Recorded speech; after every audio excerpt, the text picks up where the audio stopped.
All right, y'all. I am on the last night, page 36. It's a very long chapter, so I might pause in between. Mr. Utterson was sitting by his fireside one evening after dinner when he was surprised to receive a visit from Poole. "Bless me, Poole, what brings you here?" he cried, and then taking a second look at him. "What ails you?" he added. "Is the doctor ill?" "Mr. Utterson," said the man, "there is something wrong." "Take a seat, and here is a glass of wine for you," said the lawyer. "Now take your time and tell me plainly what you want." "You know the doctor's ways, sir," replied Poole, "and how he shuts himself up while he shuts up again in the cabinet, and I don't like it, sir. I wish I may die if I like it. Mr. Utterson, sir, I'm afraid." "Now, my good man," said the lawyer, "be explicit. What are you afraid of?" The man's appearance amply bore out of his words. His manner was altered for the worse, and except for the moment when he had first announced his terror, he had not once looked the lawyer in the face. Even now he sat with a glass of wine untasted on his knee, and his eyes directed to a corner of the floor. "I can bear it no more," he repeated. "Come," said the lawyer, "I see you have some good reason, Poole. I see there is something seriously amiss. Try to tell me what it is." "I think there has been foul play," said Poole hoarsely. "Foul play?" cried the lawyer, a good deal frightened and rather inclined to be irritated in consequence. "Okay, foul play?" cried the lawyer, a good deal frightened and rather inclined to be irritated in consequence. "What foul play? What does the man mean?"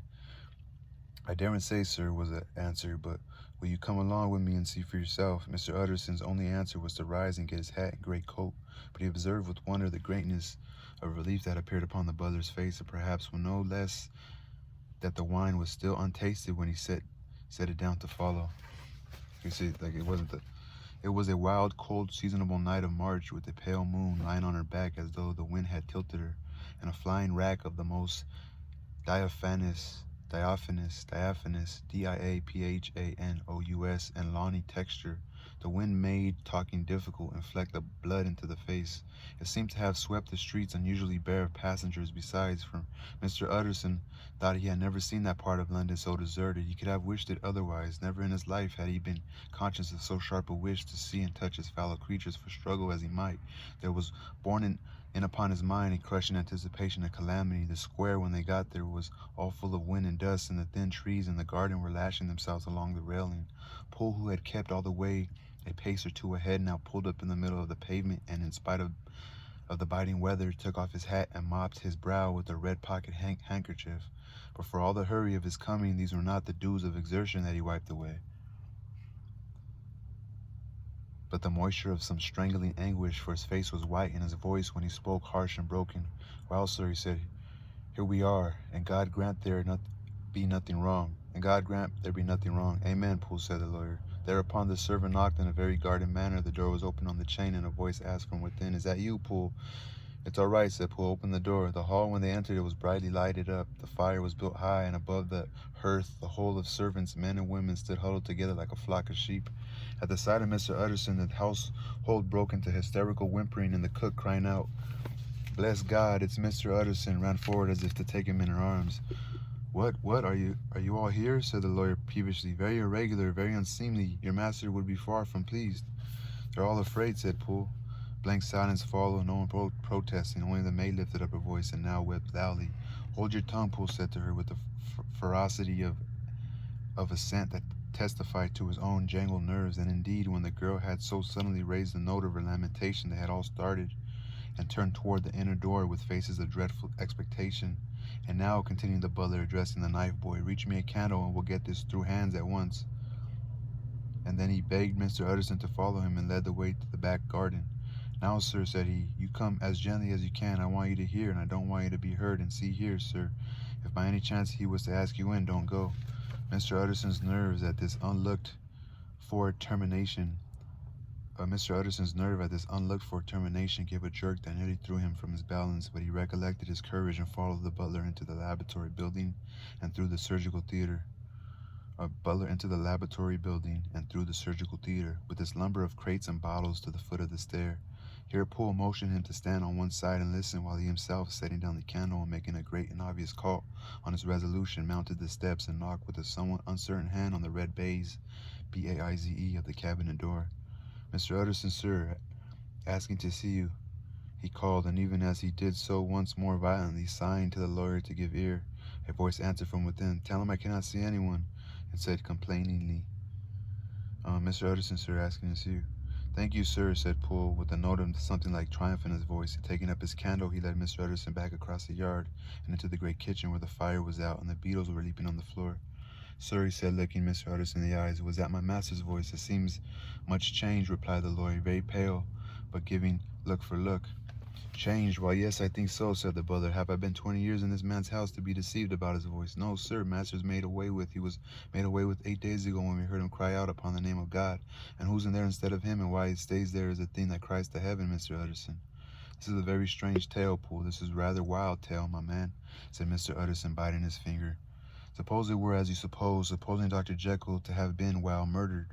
What would induce the murderer to stay? That won't hold water. It doesn't commend itself to reason.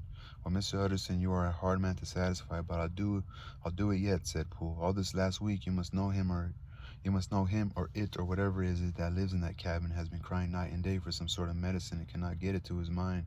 It was sometimes his way, the master's that is, to write his orders on a sheet of paper and throw it on the stair. We've had nothing else this week back. Nothing but papers and a closed door and the very meals left there to be smuggled in when nobody was looking. Well, sir, every day, aye, twice and thrice in the same day, there have been orders and complaints, and I have been sent flying to all the wholesale chemists in the town. Every time I brought the stuff back, there would be another paper telling me to return it because it was not pure, and another order to a different firm. The drug is wanted bitter bad, sir, whatever for. Have you any of these papers? Asked Mr. Utterson. Poole felt into his pocket, handed out a crumpled note, which the lawyer, bending nearer to the candle, carefully examined. Its contents ran thus: Dr. Jekyll presents his compliments to Messrs. Ma. He assures them that their last sample is impure and quite useless for his present purpose. In the year sometime in 1800, Dr. J purchased a somewhat large quantity from Messrs. He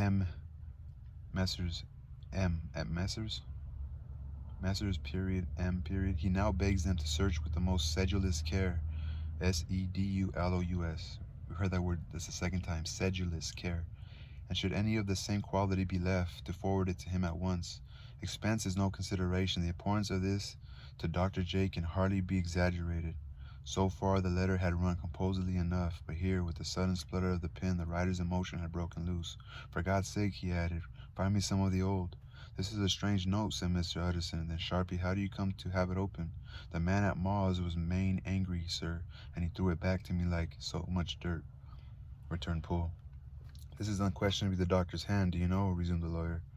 I thought it looked like it, said the servant rather sulkily, and then with another voice, what matters hand of right, he said. I've seen him. Seen him, repeated Mr. Utterson. Well, that's it, said Poole. It was this way. I came steadily into the theater from the garden, and it seems he had slipped out to look for this drug or whatever it was, for the cabinet door was open, and there he was at the far end of the room digging among the crates. He looked up when I came in, gave a kind of cry, and whipped upstairs into the cabinet. It was but for 1 minute that I saw him, but the hair stood upon my head like quills. Sir, if that was my master, why, he had a mask upon his face. If it was my master, why did he cry out like a rat and run from me? I have served him long enough, and then... The man paused and passed his hand over his face. These are real very strange circumstances, said Mr. Utterson. But I think I begin to see daylight. Your master Poole is plainly seized with one of those maladies that both torture and deform the sufferer. Maladies, M-A-L-A-D-I-E-S, that both torture and deform the sufferer. Hence, for aught I know, the alteration of his voice, hence the mask and the avoidance of his friends, hence his eagerness to find his drug, by means of which the poor soul retains some hope of ultimate recovery. God grant that he not be deceived. There is my explanation. It is sad enough, Poole, aye, and appalling to consider, but it is plain and natural, hangs well together, and delivers us from all exorbitant alarms. Sir, said the butler, turning to a sort of mottled pallor, P-A-L-L-O-R, that thing was not my master, and there's the truth.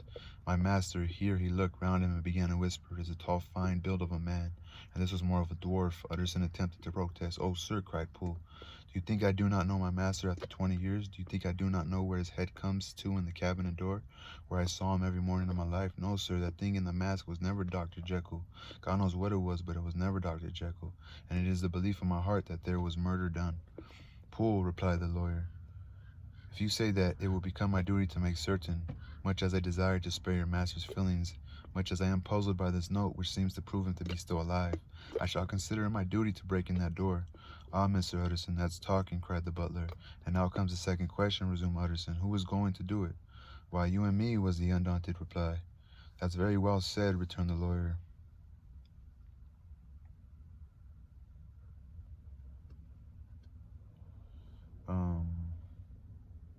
You and me, was the undaunted reply. They're going to break down the door. That's very well said, returned the lawyer, and whatever comes of it, I shall make it my business to see you are no loser. There was an axe in the theater, continued Poole, and you might take the kitchen poker for yourself. The lawyer took that rude but weighty instrument into his hand and balanced it. Do you know, Poole, he said, looking up, that you and I are about to place ourselves in a position of some peril? Do you know, Poole? He's talking to Poole, that you and I are about to set ourselves in a position of some peril. You may say so, sir, indeed, returned the butler. It is well, then, that we should be frank, said the other. We both think more than we have said. Let us make a clean breast. Their masked figure that you saw, did you recognize it? This masked figure that you saw, did you recognize it? Well, sir, it went so quick, and the creature was so doubled up that I could hardly swear to that, was the answer. But if you mean, was it Mr. Hyde? Why, yes, I think it was. You see, it was much of the same bigness, and it had the same quick, light way with it. And then who else could have got in by the laboratory door? You have not forgot, sir, that at that time of the murder he had still the key with him. But that's not all. I don't know, Mr. Utterson, if you ever met this Mr. Hyde.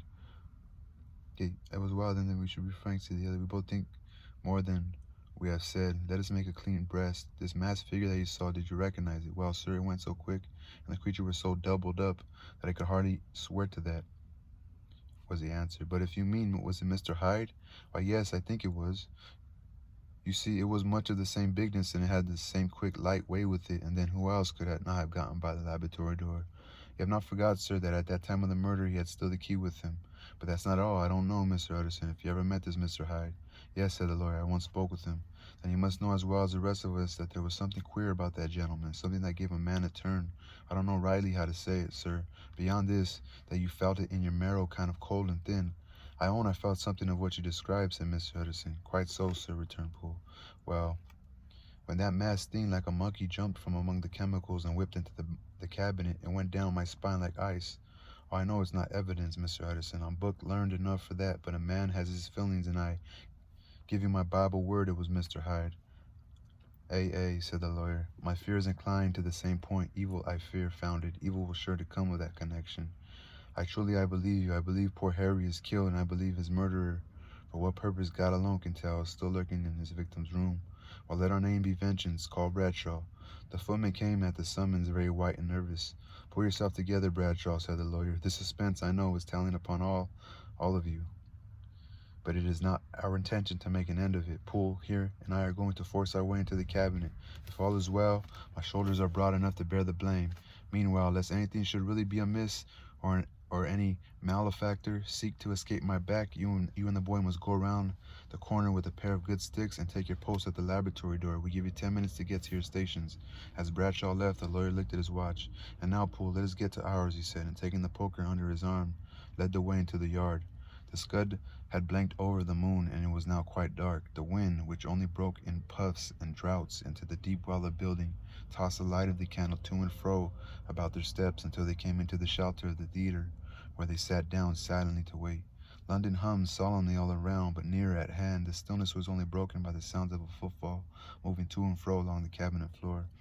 So we'll walk all day, sir, whispered Poole.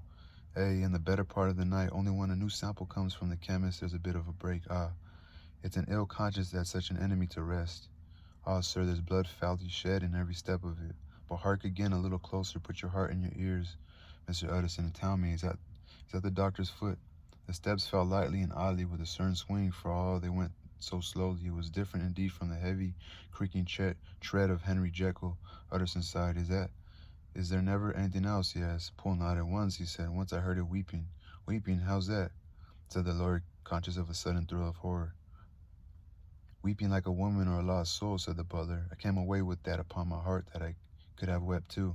But now the 10 minutes drew to an end. Poole disinterred the axe from under a stack of packing straw. The candle was set upon the nearest table to light them to the attack, and they drew near with a bated breath to where that patient foot was still going up and down, in the quiet of the night.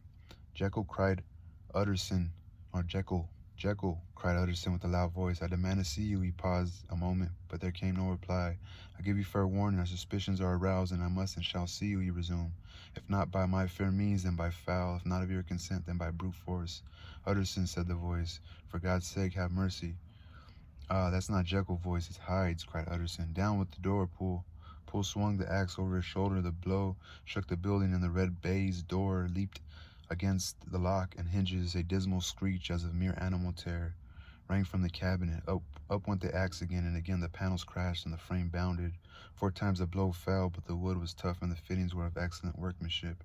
And it was not until the 5th that the lock burst in sunder, and the wreck of the door fell inward on the carpet. The besiegers, appalled by their own riot and the stillness that had succeeded, stood back a little and peered in. There lay the cabinet before their eyes in the quiet lamplight, a good fire glowing and chattering on the hearth, the kettle singing its thin strain, a drawer or two open, papers neatly set forth on the business table, and near the fire the things laid out for tea. The quietest room, you would have said, and but for the glazed presses full of chemicals, the most commonplace that night in London. Right in the midst there lay the body of a man, sorely contorted and still twitching. They drew near on tiptoe, turned it on its back, and beheld the face of Edward Hyde. He was dressed in clothes far too large for him, clothes of the doctor's bigness. The cords of his face still moved with a semblance of life, but life was quite gone, and by the crushed vial in his hand, and the strong smell of kernels that hung upon the air, Utterson knew he was looking on the body of a self-destroyer. We have come too late, he said sternly. Whether to save or punish, Hyde is gone to his account, and it only remains for us to find the body of your master. The far greater proportion of the building was occupied by the theater, which filled almost the whole ground story and was lighted from above, and by the cabinet, which formed an upper story at one end and looked upon the court. A corridor joined the theater to the door on the by-street, and with this the cabinet communicated separately by a second flight of stairs. There were besides a few dark closets and a spacious cellar. All these they now thoroughly examined. Each closet needed but a glance, for all were empty, and all, by the dust that fell from their doors, had stood long unopened. The cellar indeed was filled with crazy lumber, mostly dating from the times of Surgeon, who was Jekyll's predecessor. But even as they opened the door, they were advertised of the uselessness of further search by the fall of a perfect mat of cobweb which had for years sealed up the entrance. Nowhere was there any trace of Henry Jekyll, dead or alive. Poole stamped on the flags of the corridor. He must be buried here, he said, hearkening to the sound. Or he may have fled, said Utterson, and he turned to examine the door in the by-street. It was locked, and lying nearby on the flags they found the key, already stained with rust. This does not look like use, observed the lawyer. Use, echoed Poole. Do you not see it, sir? It is broken, much as if a man had stamped on it. Continued Utterson, and the fractures, too, are rusty. The two men looked at each other with a scare. This is beyond me, Poole, said the lawyer. Let's go back to the cabinet. They mounted the stair in silence, and still with an occasional awestruck glance at the dead body, proceeded more thoroughly to examine the contents of the cabinet. At one table there were traces of chemical work, various measured heaps of some white salt being laid on the glass saucers, as though for an experiment in which the unhappy man had been prevented. That is the same drug that I was always bringing him, said Poole, and even as he spoke, the kettle with a startling noise boiled over. So he's still boiling shit. This brought them to the fireside where the easy chair was drawn cozily. This brought them to the fireside where the easy chair was drawn cozily up, and the tea things stood ready to the sitter's elbow. The very sugar in the cup. There were several books on a shelf. One lay beside the tea things open, and Utterson was amazed to find it a copy of pious work, for which Jekyll had several times expressed a great esteem, annotated in his own hand with startling blasphemies. Next, in the course of the review of the chamber, the searchers came to the JEKYLL glass, CHEVAL, JEKYLL glass, into whose depths they looked with an involuntary horror, but it was so turned as to show them nothing but the rosy glow playing on the roof, the fire sparkling in 100 repetitions along the glazed front of the presses, and their own pale and fearful countenances stooping to look in. This glass has seen some strange things, sir, whispered Poole. And surely none stranger than himself, echoed the lawyer in the same tones. For what did Jekyll? He caught himself up at the word with a start. And then, conquering the weakness, what could Jekyll want with it, he said. You may say that, said Poole. Next they turned to the business table. On the desk among the neat On the desk among the neat array of papers, a large envelope was uppermost and bore in the doctor's hand the name of Mr. Utterson. The lawyer unsealed it, and several enclosures fell to the floor. The first was a will drawn in the same eccentric terms as the one which he had returned 6 months before to serve as a testament in case of death and as a deed of gift in case of disappearance. But in place of the name of Edward Hyde, the lawyer, with indescribable amazement, read the name of Gabriel John Utterson. He looked at Poole and then back at the paper, and last of all at the dead malefactor stretched upon the carpet. "My head goes round," he said. "He has been all these days in possession. He had no cause to like me. He must have raged to see himself displaced, and he had not destroyed this document." He caught up the next paper. It was a brief note in the doctor's hand and dated at the top. "Oh, Poole," the lawyer cried. "He was alive and here this day. He cannot have been disposed of in so short a space. He must be still alive. He must have fled. And then why fled, and how? And in that case, can we venture to declare this suicide? Oh, we must be careful. I foresee that we may yet involve your master in some dire catastrophe." "Why don't you read it, sir?" asked Poole. "Because I fear," replied the lawyer solemnly. "God grant I have no cause for it." And with that he brought the paper to his eyes and read as follows. "My dear Utterson, when this shall fall into your hands, I shall have disappeared. Under what circumstances I have not the penetration to foresee, but my instinct and all the circumstances of my nameless situation tell me that the end is sure and must be early. Go then and first read the narrative which Lanyon warned me he was to place in your hands, and if you care to hear more, turn to the confession of your unworthy and unhappy friend, Henry Jekyll. And if you care to hear more, turn to the confession of your unworthy and unhappy friend, Henry Jekyll." "There was a third enclosure?" asked Utterson. "Here, sir," said Poole, and gave into his hands a considerable packet sealed in several places. The lawyer put it in his pocket. "I would say nothing of this paper. If your master has fled or is dead, we may at least save his credit. It is now 10. I must go home and read these documents in quiet, but I shall be back before midnight, when we shall send for the police." They went out, locking the door of the theater behind them, and Utterson, once more leaving the servants gathered about the fire in the hall, trudged back to his office to read the 2 narratives in which this mystery was now to be explained. Alright, that was the end of, I guess, them going in. I don't think Hyde is dead, though, for some reason. I think he's still alive. Or maybe these next, like, 25 or 30 or so pages are gonna, like, tell us, was it like a potion, or what was it? Because he kept asking for that drug, but they kept giving it to him, which is so ridiculous. This is a crazy book. There's a lot of fucking hides out here. There's a lot of fucking hides out here, bro. So, gotta be safe out here, man. But, peace, y'all. That was the end of that chapter.